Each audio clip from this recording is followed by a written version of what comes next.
Selamat sore kawan-kawan, subscriber kami di mana aja berada.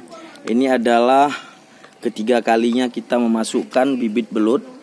Ini adalah jenis belut rawa, belut tangkapan alami di Kabupaten Aceh Tenggara. Ini adalah medianya seperti biasa, kita tetap pakai media lumpur. Kawan-kawan udah lihat dulu video sebelumnya. Ada jerami padi, ada pohon pisang, kemudian ada pupuk kandang dan lain sebagainya yang telah kita siapkan medianya. Belut ini sudah besar, tapi belut ini dari perkembangannya nanti akan bisa kita tetaskan dan bisa beranak. Kawan-kawan bisa lihat ini dia. Yang besar-besar itu kayaknya sudah sulit untuk beranak karena memang untuk besar, tapi yang kecil-kecil ini bisa nanti untuk pertumbuhan yang lebih bagus.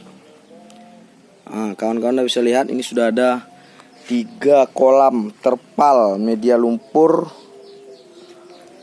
4 belut. 1 itu 2, kemudian ini ketiga. Kita sudah pastikan belut ini sudah dikarantina, kondisi sudah pulih, baru kita masukkan. Mudah-mudahan ini di bulan puasa semua bisa kita bongkar, artinya kita panen. Karena belut ini adalah makanan yang sangat bergizi dan mudah untuk dipasarkan baik pasar lokal maupun ekspor.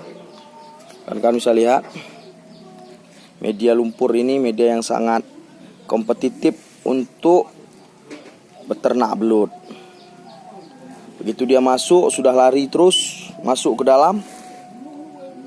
Dia cari tempat makanan karena memang di bawah sana sudah banyak plankton-plankton dan makan makanan yang sudah tersedia dari jerami padi, dari pohon pisang, kemudian dari pupuk kandang yang telah kita adon dan kita jadikan 2 minggu yang lalu.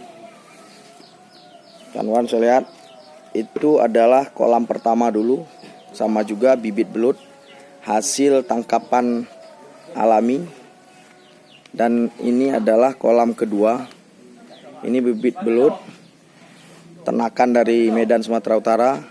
Dan ini juga kolam ketiga, bibit belut dari tangkapan Kabupaten Aceh Tenggara.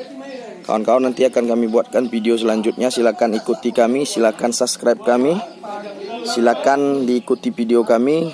Kawan-kawan di mana aja berada, ini adalah lahan yang sempit, bisa dicoba. Dan insya Allah akan menghasilkan jutaan rupiah setiap 4 bulan sekalinya. Terima kasih. Assalamualaikum warahmatullahi wabarakatuh.